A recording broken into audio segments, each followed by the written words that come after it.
डर एक एहसास में आपका स्वागत है।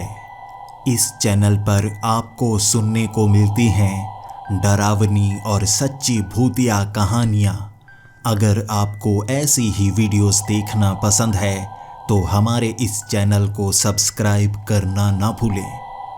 तो अब बढ़ते हैं आज की कहानी की ओर।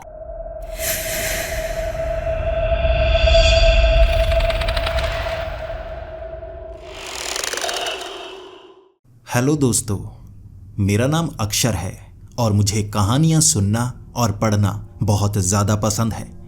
मैं उन लोगों में नहीं हूँ जिनके हाथ में हर वक्त मोबाइल रहता है। वो किसी एक कोने में चिपक जाते हैं और उनकी आंखें गड़ी रहती हैं मोबाइल स्क्रीन पर। मैं उन लोगों में हूँ जिनके हाथ में कोई ना कोई किताब रहती है। वो किताबों को पढ़ना ज़्यादा पसंद करते हैं। मैं नई नई नॉवेल्स खरीदता रहता हूँ। कुछ ऐसी किताबें भी मैं पढ़ता हूँ जो जानकारी के लिए होती हैं, लेकिन नॉवेल्स में जो मनोरंजन होता है उससे दिल खुश हो जाता है।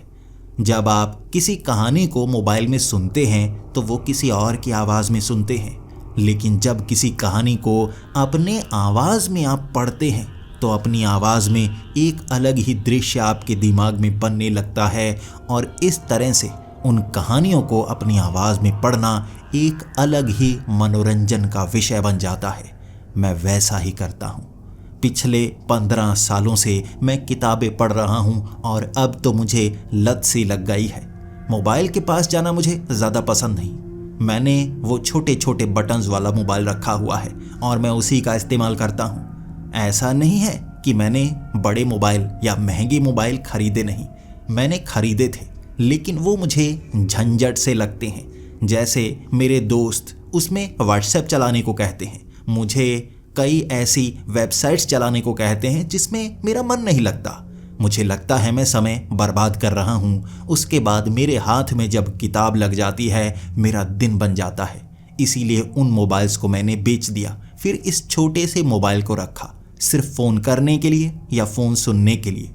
हाथ में किताब पकड़े हुए मैं हर जगह घूमता ही रहता हूँ और मैं पेशे से एक छोटा सा राइटर भी बन गया हूँ। मुझे याद है मेरे मामा जी ने बचपन में मुझे वेताल 25 किताब पकड़ाई थी। ये पहली किताब थी जो मैं इतने मज़े से पढ़ रहा था। स्कूल की किताबें पढ़ने में वो मज़ा नहीं आया करता था। वहाँ पर भी कहानियाँ होती थी, लेकिन उससे पहले कहानियों में इतना ज़्यादा मन कभी नहीं लगा करता था। लेकिन जब वेताल 25 पढ़ी थी मैंने, मुझे बहुत ज़्यादा अच्छी लगी और तभी से मुझे लत लग गई। मैं मामा जी से मांगने लगा नॉवेल्स, कहानियाँ, भूतिया, रहस्यमय, डिटेक्टिव्स की ऐसी ऐसी कहानियाँ मैं मांगता रहता और मामा जी कभी मना नहीं करते। मेरे लिए ढूंढ ढूंढ कर लेकर आते और कब मैं किताबें पढ़ता पढ़ता किताबों को लिखना शुरू कर गया मुझे पता ही नहीं चला। फैंटेसी स्टोरीज में लिखने लगा था और उसके बाद वो ठीक ठाक चलने लगी और मुझे कोई और काम करने की ज़रूरत नहीं पड़ी। अब मैं आपको एक अंदर का सीक्रेट बताऊं। हर कोई नौकरी करता है या बिजनेस करता है और उस बिजनेस में, उस नौकरी में बहुत ज़्यादा दिमाग लगाना पड़ता है। हर रोज़ समय लगाना पड़ता है और शाम के वक्त शरीर थक जाता है। आप कुछ कर नहीं पाते। छुट्टी का इंतज़ार करते हैं जब परिवार के साथ आप घूमने जाएं या अकेले भी घूमने जाएं। एक राइटर का काम बहुत ज़्यादा अच्छा होता है। हम घूमते फिरते रहते हैं, जितना समय निकलता है उसमें किताब लिख देते हैं, फिर किताब चल जाती है, पैसे आ जाते हैं और घूमने के लिए। इस तरह हमारी ज़िंदगी में घूमना फिरना बहुत अच्छी तरह से होता है। किसी को बताना मत, वरना हर कोई राइटर बनना चाहेगा। अब आपको राइटर के कुछ नेगेटिव पॉइंट्स भी बता देता हूँ। हमें बहुत ज़्यादा सोचना पड़ता है। शरीर की ज़्यादा मेहनत नहीं होती, दिमाग की बहुत ज़्यादा मेहनत होती है।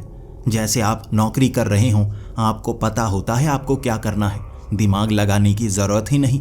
लेकिन एक राइटर को हर वक्त दिमाग लगाते रहना पड़ता है। आपके सामने कोई बात भी कर रहा है तो आप सोचते हैं, क्या ऐसा मैं कोई किरदार बना सकता हूँ? आप कहीं घूमने जाएं, किसी खंडहर को देखने के बाद लगता है, क्या मैं इस पर कोई कहानी लिख सकता हूँ? इसीलिए घूमते रहना पड़ता है। इसे आप मजबूरी भी कह सकते हैं। अगर आप एक खास शहर में रहें कुछ चुनिंदा लोगों से ही मिलें तो आपको ऐसा लगने लगेगा कि आपके दिमाग में नए नए ख्याल आ ही नहीं रहे। इसीलिए आपको नए नए लोगों से मिलना पड़ता है, नई नई जगहों पर घूमना पड़ता है। और ये काम मैं बहुत अच्छे से करता हूँ। ढूंढता रहता हूँ ऐसी जगहों को उन कहानियों में, और वहाँ से पता चल जाता है तो नई कहानी भी बन जाती है। इस बार भी मैं एक ऐसी ही जगह पर जाने वाला था, पुराना गांव। आसपास कोई शहर नहीं।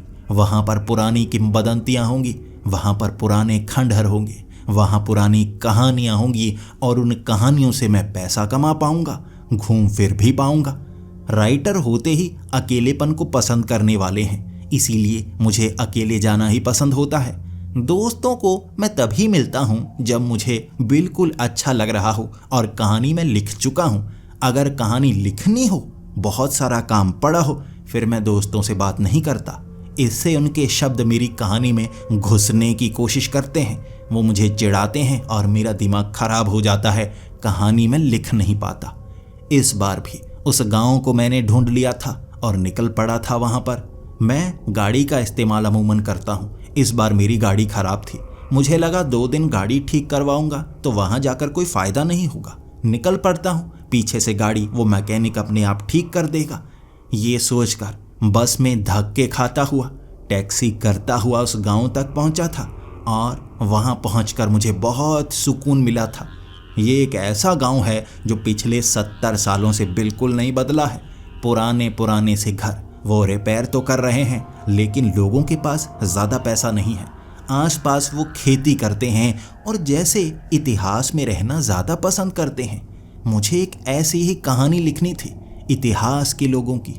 70 से 80 साल पहले कैसे लोग रहा करते थे, कैसी बातें किया करते थे, वो मैं इस गांव में आकर सीख सकता था।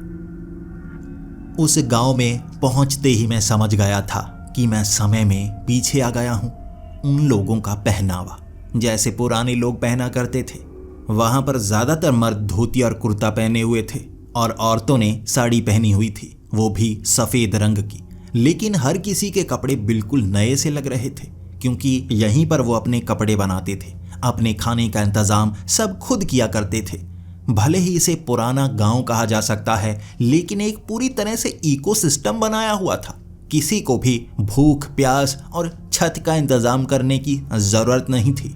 यहाँ गांव के बीच में एक बड़ा सा हॉल बनाया हुआ था, ऊपर लकड़ी की छत बनाई हुई थी, और वो बता रहे थे शादियां यहीं पर होती हैं।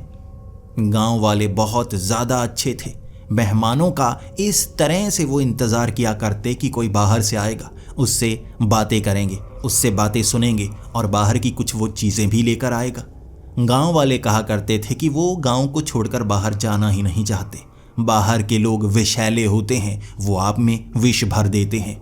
यहाँ कहा जाता है कि जो भी शहर में चला जाता है वो शहर का होकर रह जाता है, जैसे शहर वाले उसे छोड़ते ही नहीं और दिमाग में कुछ भर देते हैं कि शहर अच्छा है, गांव बुरा है, इसीलिए वो वापस नहीं आता। तो गांव वालों ने नियम बना रखे हैं कि गांव से कोई बाहर नहीं जाएगा। अगर जाना है तो वापस आने का मौका उसे कभी नहीं मिलेगा और उसके साथ कोई प्यार से बात नहीं करेगा। लेकिन कोई और अगर शहर से गांव में आए तो वो बहुत प्यार से मिला करते थे और मुझसे भी बहुत अच्छे से बातें कर रहे थे। ऐसा लग रहा था कि ये 800 से 900 लोगों का गांव, सब के सब लोग मुझसे बात करना चाहते हों। हर कोई मेरे इर्द गिर्द बैठकर शहर की बातें पूछ रहा था। वो कुछ लोग जो यहाँ से शहर गए हुए थे उनके बारे में पूछ रहे थे। मैंने कहा मैं जिस शहर से आया हूँ इस गांव का वहाँ नाम तक नहीं सुना जाता। और आपको क्या लगता है बाहर कुछ ही शहर हैं? बहुत ज़्यादा शहर हैं, वो कहाँ गया होगा मुझे नहीं पता। इस तरह बातों बातों में उन्होंने मेरी चीज़ें देखनी शुरू कर दी। मोबाइल दिखाया मैंने, अपनी किताबें दिखाई। उनमें से कुछ लोगों को पढ़ना आता था, इसीलिए मैंने उनको एक नॉवल पकड़ा दी। ये एक रहस्यमय कहानी थी कि पहाड़ों में खजाने कैसे छिपे होते हैं और एक राजा उस पहाड़ के खजाने को ढूंढने के लिए निकलता है। रात के वक्त वो उस नॉवल को पढ़ा करते और 2-3 पन्ने पढ़कर वहाँ बच्चों को सुनाया करते। इस तरह वो गांव वाले मेरी नॉवल को पढ़कर बहुत ज़्यादा खुश थे, उसे संभाल कर रख रहे थे। लेकिन मैं सिर्फ इस गांव में नहीं आया था, गांव वालों से मिलने के लिए नहीं आया था। इस गांव के पास एक और भी ज़्यादा पुराना गांव है। कहा जाता है कि वो 300 से 400 साल पुराना है और उसके खंडहर आज भी मौजूद हैं। वहाँ पर अजीब और गरीब भूतिया घटनाएं होती हैं। शहर से कई लोग वहाँ पर आते हैं और कहते हैं वहाँ भूतिया घटनाओं को देखकर डर कर भाग जाते हैं। मैं एक ऐसी ही कहानी पर काम कर रहा हूँ जिसमें भूतों के खंडहर गांव में एक मेन कैरेक्टर जाता है और वहाँ का होकर रह जाता है। क्या क्या रहस्य उसे जानने को मिलते हैं वो निर्भर करते हैं कि यहाँ मुझे क्या क्या देखने को मिलता है। मैं भगवान से दुआ करूँगा कि मेरी आंखों के सामने कोई एक भूत आ जाए, पता तो चले भूत दिखते कैसे हैं, ताकि मैं कहानी में एक ऐसा ही भूतिया किरदार डाल सकूं।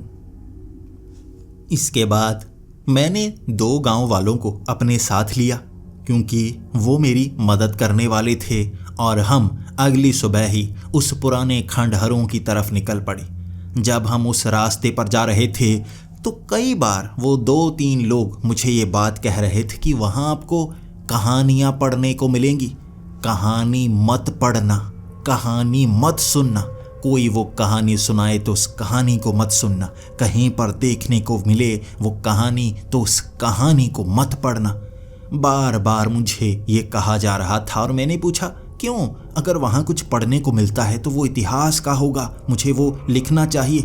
उन्होंने कहा ऐसा मत करना, वहाँ ढेर सारी चीज़ें लिखी हुई मिलेंगी, उसे पढ़ने की कोशिश मत करना, लिखने की कोशिश मत करना, सुनने की कोशिश मत करना। अगर ऐसा हुआ तो आपकी मौत हो जाएगी। वो मुझे डराते जा रहे थे और उनका कहना था कि यहाँ कोई प्रेत शक्ति है जो लोगों को उस कहानी को सुनने के बाद मार देती है। ये सुनकर थोड़ा सा डर भी लग रहा था और मुझे एक चीज़ की बहुत ज़्यादा खुशी थी। मेरी कहानी में एक और किरदार मिल गया, मेरी कहानी में एक और मोड़ मिल गया। ऐसा गांव जहाँ पर कहानियाँ हैं लेकिन कहानी सुननी नहीं है, पढ़नी नहीं है। क्या होगा उसके पीछे? चलते चलते काफ़ी समय हो गया था। वो खंडहर कहाँ बना हुआ है मैं अच्छे से जानता नहीं था, सिर्फ गांव वाले जानते थे और उन गांव वालों ने बताया कि शहर से कई लोग आए हैं, हमारे गांव से कई लोग वहाँ गए हैं। कुछ लोगों ने उस कहानी को पढ़ने की कोशिश की, वो गलती उनकी ज़िंदगी की आखिरी गलती थी, फिर वो मारे गए। मैं उनसे पूछता गया उनकी मौत का कारण क्या था। उन्हें हार्ट अटैक आया, वो बहुत ज़्यादा डर गए। क्या कहानी इतनी डरावनी है? उन्होंने कहा नहीं, कहानी डरावनी नहीं है, कहानी साधारण है, लेकिन कहानी सुनने के बाद वो सांप जो आपका पीछा करता है आपको मार डालता है। कोई बताने लायक बचा ही नहीं। यहाँ घने जंगल थे। उन जंगलों को पार करते करते लगभग 3 बजे के करीब मैं उन खंडहरों में पहुंचा। वो खंडहर देखने में सच में बहुत ज़्यादा खूबसूरत थे, इसी के साथ डरावने भी थे। वो पुराने ज़माने के घर जैसे छोटे छोटे महल से बने हुए थे, लेकिन पूरी तरह से टूट चुके थे। पेड़ों ने उन्हें संभाल रखा था। पीपल का पेड़ बहुत चमत्कारी होता है, चाहे खंडहर जितने भी पुराने हों वो उन्हें संभाल ही लेता है। उसकी जड़ें, उसके तने बीच से निकलकर पुराने खंडहर को जिंदा किए होते हैं। यहाँ पर भी वैसा ही देखने को मिल रहा था, लेकिन इतने ज़्यादा पीपल के पेड़ थे यहाँ खंडहर को पूरी तरह से जिंदा किए हुए, ऊपर से छत बनाए हुए, नीचे अंधेरा और बहुत ज़्यादा सीलन। मैं उन पत्थरों की दीवारों को देख रहा था जिन पर आकृतियाँ उकेर रखी थी। ये आकृतियाँ अजीब सी थी और एक जैसी थी। इसमें अजीब सा जीव दिखाया गया था, जैसे कोई राक्षस हो। उसके बड़े बड़े दांत, बड़े बड़े सींग और कुछ लोगों को मारता हुआ वो दिखाया गया था, अलग अलग तरीके से लोगों को मारता हुआ। और ऐसे ही कई दृश्य मुझे देखने को मिल रहे थे। वैसी आकृतियां हर दीवार पर थी, जैसे जब ये खंडहर बना हो तो इस पर ये आकृतियां खास तौर पर उकेरी गई हों। इसके बाद गांव वालों ने मुझे जो बताया वो और ज़्यादा डरावना था। उन्होंने कहा जब इस जगह को, इस महल को छोड़कर सब लोग जा रहे थे ना, तो इन आकृतियों को खास तौर पर यहाँ पर उकेरा गया था ताकि सब लोग ये जान सकें यहाँ क्या क्या देखने को मिलता है और कितना भयानक होता है। इसके बाद कुछ अक्षर जो मुझे साफ पढ़ने को मिल रहे थे वो अलग अलग भाषाओं में थे, मेरी भाषा में भी, हिंदी में भी, इंग्लिश में भी। लेकिन उन शब्दों को जैसे ही मैं पढ़ने की कोशिश करता, मेरे साथी मुझे पकड़ते, मेरी आंखों के ऊपर हाथ रख देते और कहते, इसे पढ़ना नहीं है, इसे पढ़ना नहीं है, यह कहानी है हर भाषा में ताकि हर कोई पढ़ सके, लेकिन इसे पढ़ना नहीं है, आप मारे जाओगे। मैं उनकी इज्जत करता था, उसे पढ़ना तो चाहता था, लेकिन अगर वो रोक रहे हैं, इतना गुस्सा दिखा रहे हैं, तो मुझे पढ़ना नहीं चाहिए। ये सोचकर मैं बार बार आगे की तरफ नजरें कर लेता। वो हर जगह उकेर कर बनाई गई आकृतियां और नीचे वो कहानी। एक दो शब्द शुरू के मैं पढ़ चुका था। ये एक ही कहानी थी जो अलग अलग जगह पर लिखी हुई थी। शुरुआत वैसी ही, भाषा अलग लेकिन शब्द एक ही। जब उन खंडहरों के हम बिल्कुल पीछे चले गए, वहां डरावने राक्षस की एक मूर्ति बनी हुई थी, महल के बिल्कुल ऊपर। ये जो महल का हिस्सा था ना, छोटा सा महल, ये पूरी तरह से सही सलामत था, किसी जगह से टूटा नहीं था। कोई भी दीवार के अंदर तक वो पीपल का पेड़ नहीं पहुंचा था। नीचे भी मिट्टी बहुत कम थी। ऐसा लग रहा था जैसे इस जगह की कोई सफाई करता हो। और मैंने उन गांव वालों से पूछा था, ये महल का हिस्सा इतना साफ कैसे है? उन्होंने कहा, यहाँ अजीबोगरीब शक्तियां हैं, हम इसके बारे में जानना नहीं चाहते। कहते हैं कि रात को वो शक्तियां जागती हैं, इसीलिए हम भी इससे दूर ही रहते हैं। हमें बहुत डर लगता है, हम जानना नहीं चाहते। जितना हमें पता है उतना हम आपको बता चुके हैं। और ये जो मूर्ति है ना, इससे सब लोग दूर रहने को ही कहते हैं। इसके इतिहास के बारे में कोई नहीं जानता, और कहानी को पढ़ने के बाद इतिहास बताने वाला कोई नहीं रहता। चलिए, अब आप काफ़ी ज़्यादा देख चुके हैं, आपकी कहानी के लिए इतनी जगह ठीक है। मैं अभी और घूमना चाहता था, लेकिन समय कब निकल गया पता नहीं चला। वक्त 5 बजे का हो गया था और हमें वापस भी जाना था। वापस जाने में भी काफ़ी ज़्यादा समय लगने वाला था, तो उनके साथ मैं निकल पड़ा। एक आखिरी कोशिश मैंने वो कहानी पढ़ने की थी। उन्होंने फिर से पढ़ने नहीं दी, आंखों पर हाथ ही रख देते थे। उसके बाद वो मुझे खींचते हुए वहाँ से दूर ले आए। मैं उनके साथ चलता चलता कुछ खुश भी था, कुछ निराश भी था। एक कहानी जो बहुत पुरानी हो, उसमें कई किस्से होंगे, कई ट्रिक्स होंगी, और डरावना है कि लोग मर जाते हैं। हो सकता है ऐसी कहानी बहुत ब्लॉकबस्टर हो और दोबारा मुझे कहानी लिखने की कभी ज़रूरत ना पड़े। मैं इतिहास के साथ जोड़कर ये कहानी बनाऊंगा और उस कहानी को इसमें डालने की कोशिश करूंगा। ये सोचकर मैं गांव की तरफ निकल पड़ा था। लगभग 9:30 बजे गांव में पहुंचे थे और वहां खाना खाकर मुझे मेरे झोंपड़े में जाने को कह दिया गया। ये झोंपड़े ज़रूर पुराने थे, लेकिन पानी की एक बूंद तक नीचे तक नहीं पहुंचती थी। भले ही यहाँ गर्मी हो, लेकिन लकड़ी और बुरादे के बनाए हुए ये घर गीले होने के बाद बहुत ठंडे हो जाते थे। ये रात के वक्त उस पर पानी बिखेर दिया करते और कमरे इतने ठंडे, मैं क्या कहूँ, रजाई लेकर सोना पड़ता था वहाँ पर। उस रात मैंने टेम्परेरी कहानी लिखी। ये राइटर की एक ट्रिक होती है, आप हर शब्द को एक बड़ी किताब में नहीं डाल सकते। पहले टेम्परेरी स्टोरी लिखनी होती है, बाद में उसमें बदलाव किए जाते हैं और अंत में सही शब्दों में किताब को बनाना पड़ता है। अब ये टेम्परेरी स्टोरी में आज जो हुआ मैंने वो सब डाला। कहानी के मोड़ डालने की कोशिश की, लेकिन कहानी में कुछ कमी महसूस हो रही थी। भले ही मैं उस खंडहर में गया था, वहाँ के राक्षस की कहानी बनाना चाहता था, लेकिन इतिहास के बारे में तो पता ही नहीं।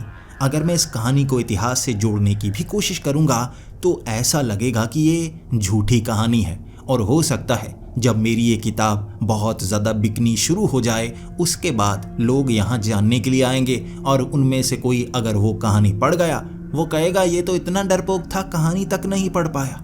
क्या करूँ मैं, ये सोचता रहा था और सुबह तक मुझे नींद नहीं आई। मुझे इस बात का गुस्सा था कि कहानी तो ख़त्म हुई ही नहीं। वहाँ जाकर तो मैं आ गया, लेकिन कहानी में बदलाव नहीं कर पाया। ये तो वैसी ही कहानी है जैसी पहले थी, बस एक राक्षस का किरदार इसमें डल चुका है। मैं 2 दिन रुकना चाहता था, लेकिन अब मैंने प्लान बनाया 6-7 दिन रुकना होगा। मुझे कहानी के बारे में जानना होगा, किरदारों को डालना होगा, कहानी में एक छोटा सा ट्विस्ट भी लाना होगा। इसीलिए 6-7 दिन काफ़ी होंगे। गांव वाले खुश थे कि मैं गांव में आकर इतना ज़्यादा खुश हूँ, यहीं पर रहना चाहता हूँ। वो खाने के अलग अलग सामान मेरे सामने रख रहे थे। उनके व्यंजन कुछ अजीब भी थे, कुछ चटपटे भी थे, निराले भी थे, और मैं क्या बताऊं, ऐसे व्यंजन मैंने ज़िंदगी में कभी नहीं खाए थे। वो कह रहे थे ये पुराना खान पान है, इससे शरीर स्वस्थ रहता है। वो दिन मैं खाना खाता रहा, गांव में घूमता रहा, तालाब में नहाने गया। यहाँ पर एडवेंचर करने के लिए भी ढेर सारी चीज़ें थी। मैंने तलवारबाजी भी सीखी। रात के वक्त मैंने कहा मुझे कहानी लिखनी है, मुझे वापस जल्दी जाना है। जैसे ही मैं कमरे में गया, पीछे वाली खिड़की से बाहर निकलकर मैं खंडहर में जाने वाला था।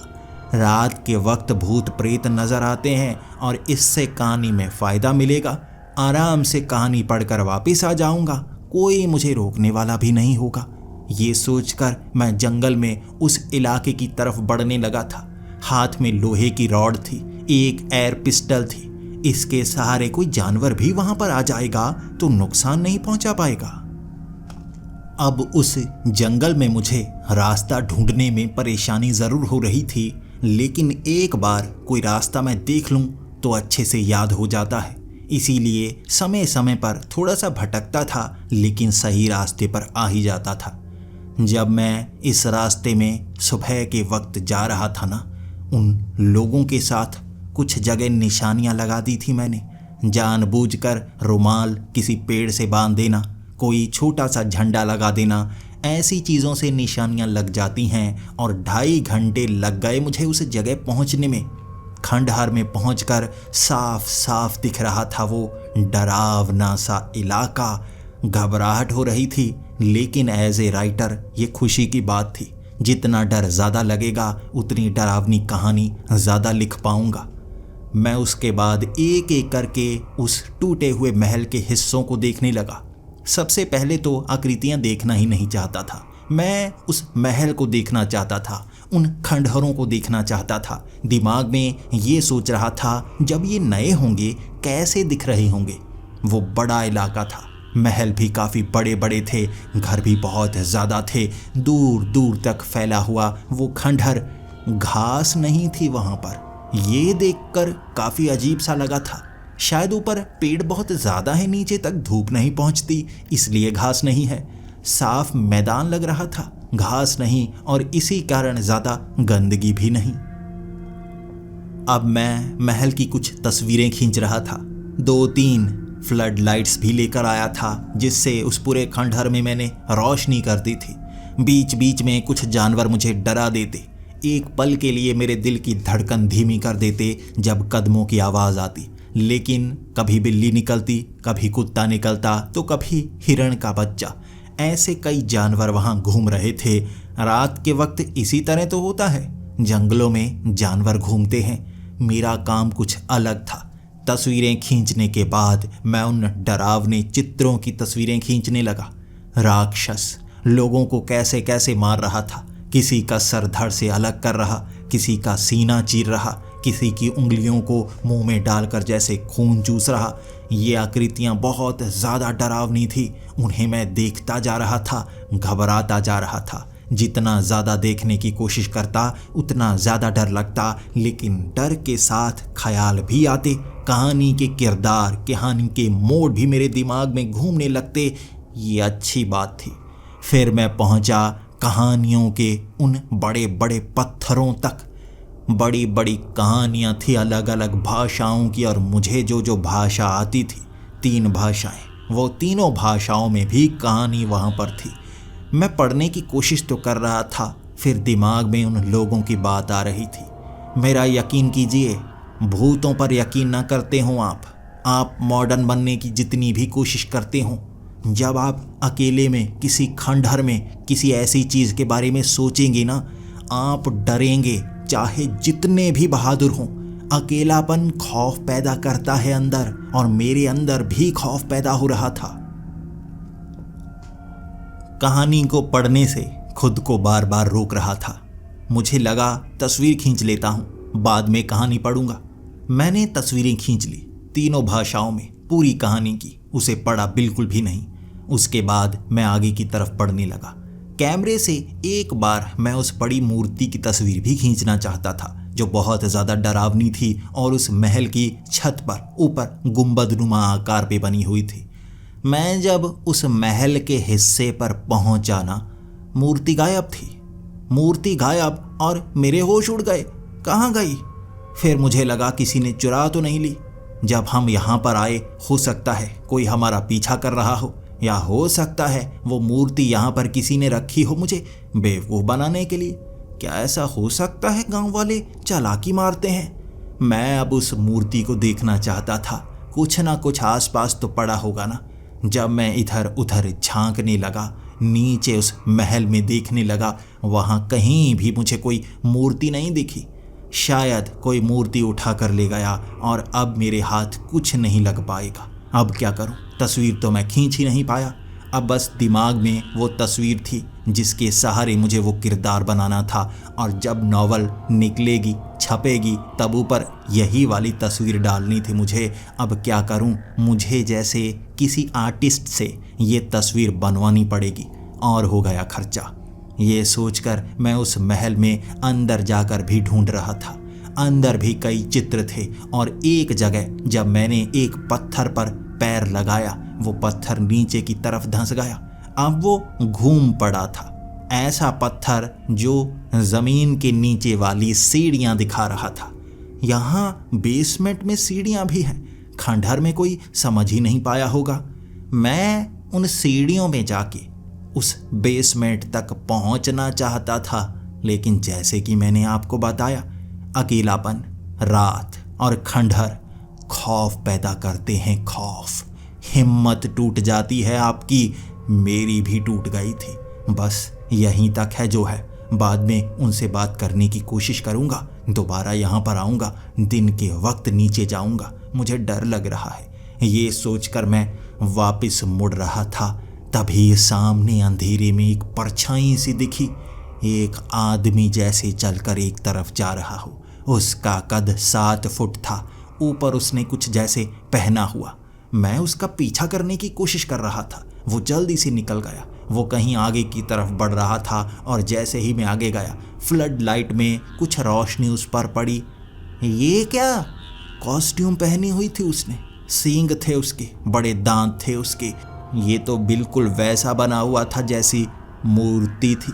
ये देखकर अब मैं उससे बात करना चाहता था, लेकिन एक खंडहर के पीछे से वो कहाँ मुड़ गया पता नहीं चला, और मैं आमने सामने से उसके पास नहीं जाना चाहता था। बताया ना आपको, वो खौफ वाली बात, वो अब भी अंदर थी। इसीलिए जल्दी से मैं जाकर फ्लड लाइट्स इकट्ठी करने लगा और इधर उधर झांकने भी लगा, कहीं वो मेरा पीछा ना करे, कहीं वो मुझे मारने की कोशिश ना करे। उसे इतना तो पता होगा, लाइट्स लगाई है किसी ने, अब वो मेरे पीछे आ सकता है। वो लाइट्स मैंने बंद की, वो बैटरी को बैग में डाला और पूरा का पूरा बैग लेकर मैं निकला वहाँ से। जो मेरे भागने की रफ्तार थी मैं बता नहीं सकता आपको।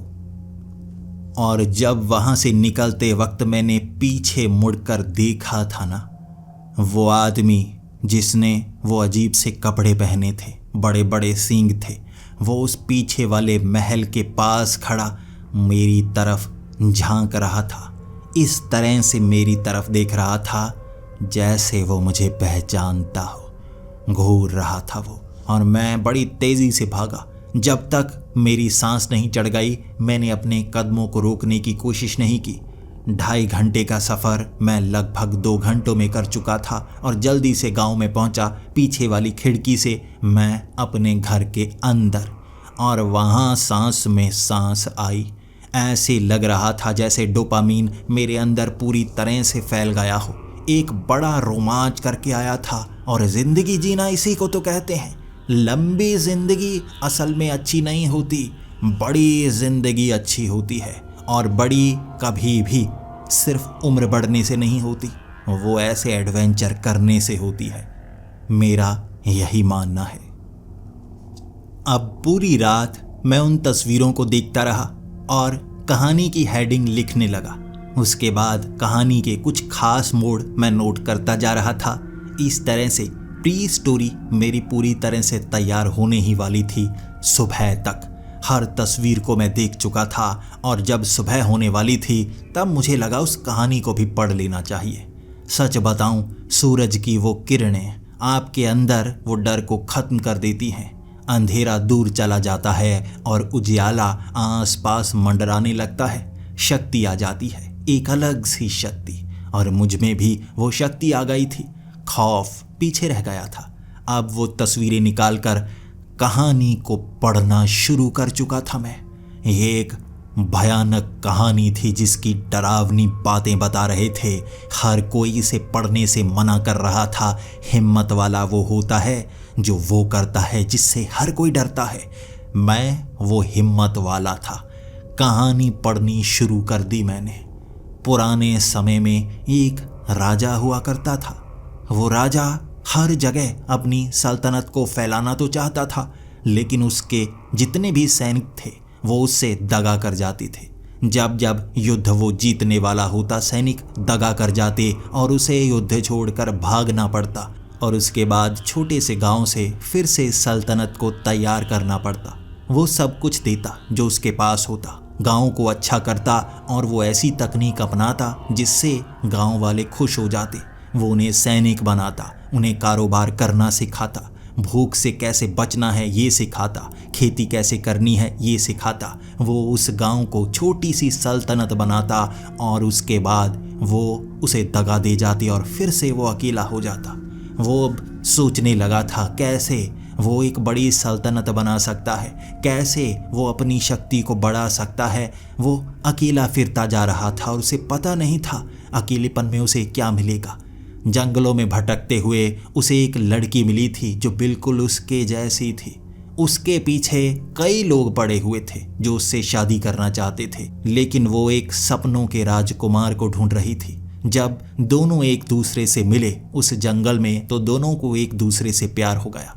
उस राजा ने उस लड़की को अपनी आप बीती बताई और उस लड़की ने भी अब उस राजा को बताया उसके पास एक रास्ता है, एक ऐसी ज़मीन जो शापित है पुराने समय से और वहाँ की शक्तियाँ आपको वो देती हैं आप जो मांगते हैं।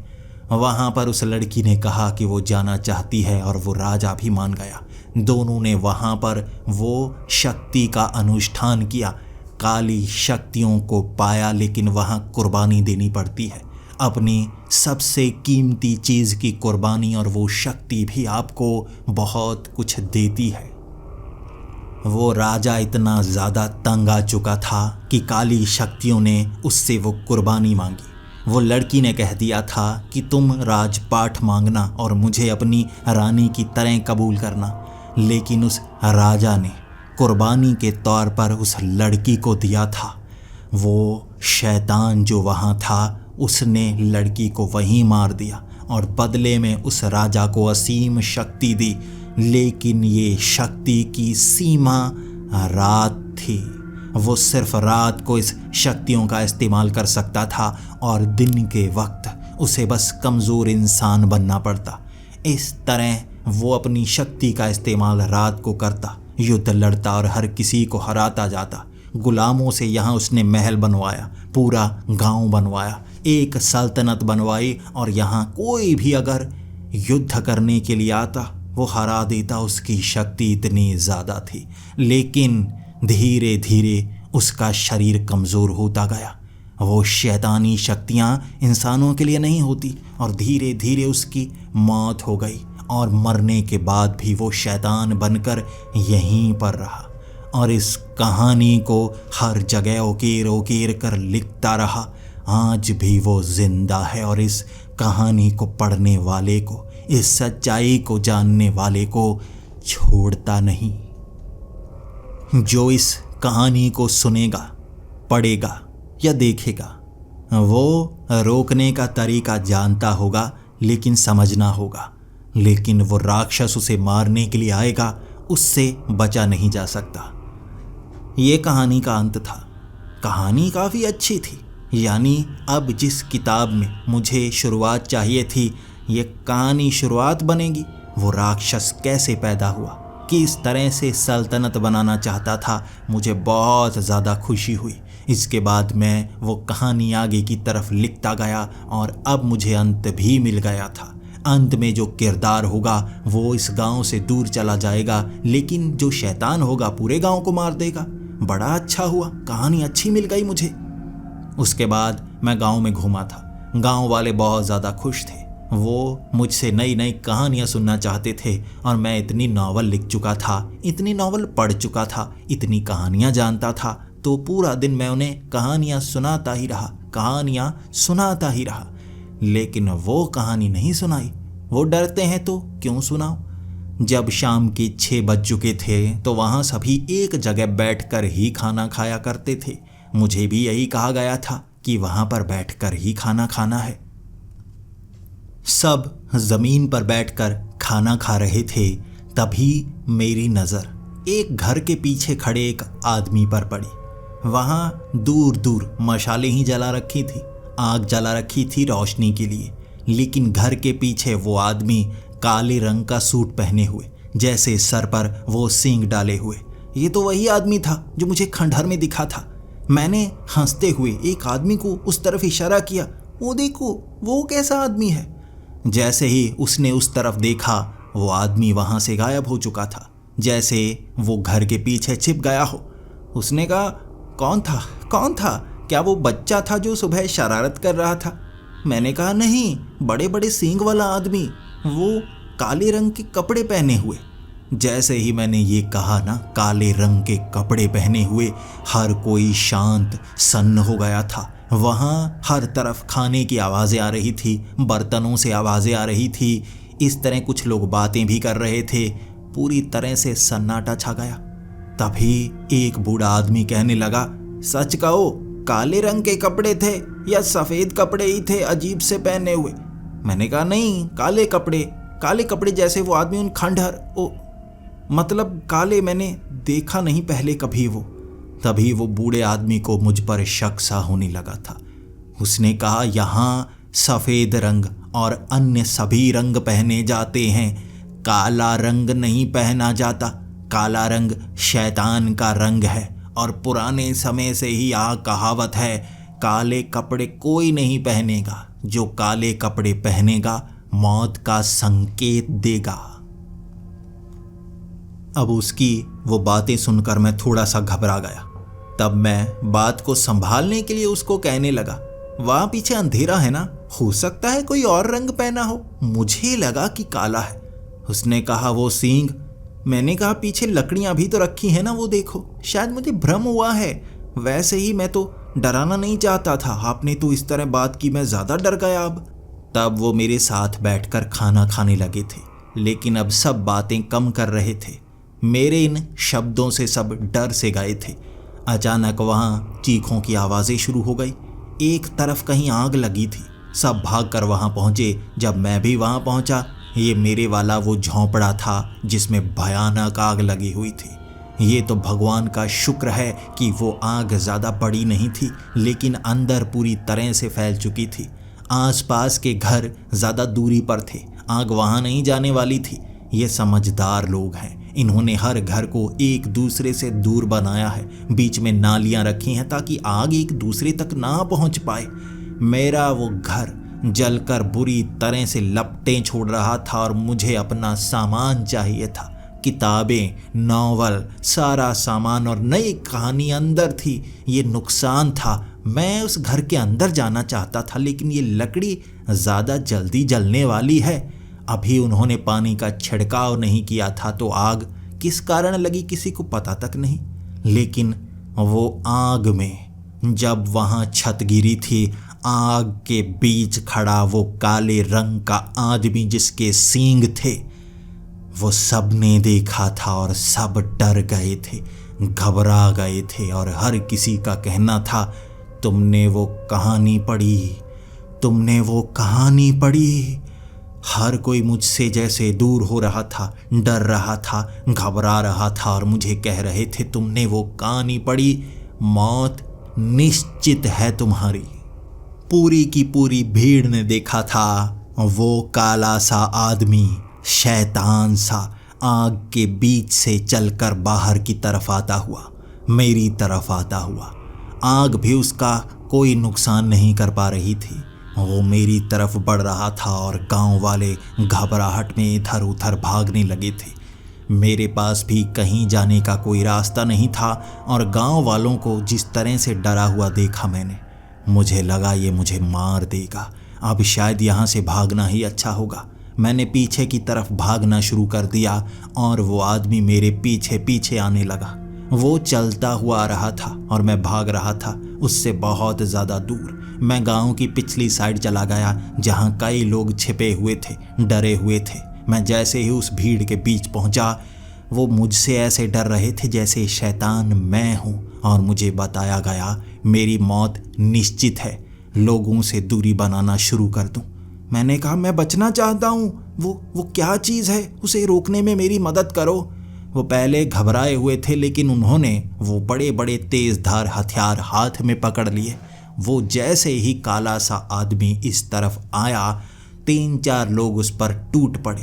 तेज धार हथियार उसके सर पर मारे गए, उसकी गर्दन पर मारे गए। वो कट तो पड़ता उसके अंदर, लेकिन वो जुड़ जाता जैसे वो पानी का बना हो। उसका मांस धीरे धीरे सिलने लगता। वो बिल्कुल सही सा हो जाता। खून नहीं निकल रहा था, लेकिन वो जब पकड़ पकड़ कर उन लोगों को फेंक रहा था, हड्डियां तक तोड़ देता। एक के उसने कलाई को तोड़ दिया था सिर्फ हाथ में निचोड़ कर। इतना मजबूत इंसान जो मारा नहीं जा सकता। शैतान था वो, शैतान। मैं अब बहुत ज़्यादा डर गया था। मुझे लगा अब मेरी मौत निश्चित है, मुझे बचने की कोशिश करनी होगी। मैं उससे दूर भागता रहा, लेकिन कब तक भागता। वो चलकर मेरे पीछे आता गया। वो तो मुझे मारना चाहता था, बहुत ताकतवर, लेकिन मैं डरता डरता भागता हाँफता थक जाता और बार बार इसी गांव के बीच भाग रहा था। बचूंगा तो यहीं से बचूंगा और कोई रास्ता नहीं है, ये सोचकर यहाँ मैं भागता रहा था। लेकिन गांव वाले जितने भी मिले, हर किसी का कहना था मैं जिंदा नहीं बच सकता, जिंदा बचने का कोई रास्ता नहीं है। अब गांव वाले भी मुझे मारना चाहते थे और मुझे उस काले से शैतान की तरफ भगाने लगे। तेज धार हथियार से मुझे डरा डरा कर उसकी तरफ भेज रहे थे ताकि वो मुझे मार दे और गांव वालों को नुकसान ना करे। उसे रोका नहीं जा सकता था, तो मैं अब उसकी तरफ भागा और बचकर निकला। किसी तरह से उसके हाथ से बचा।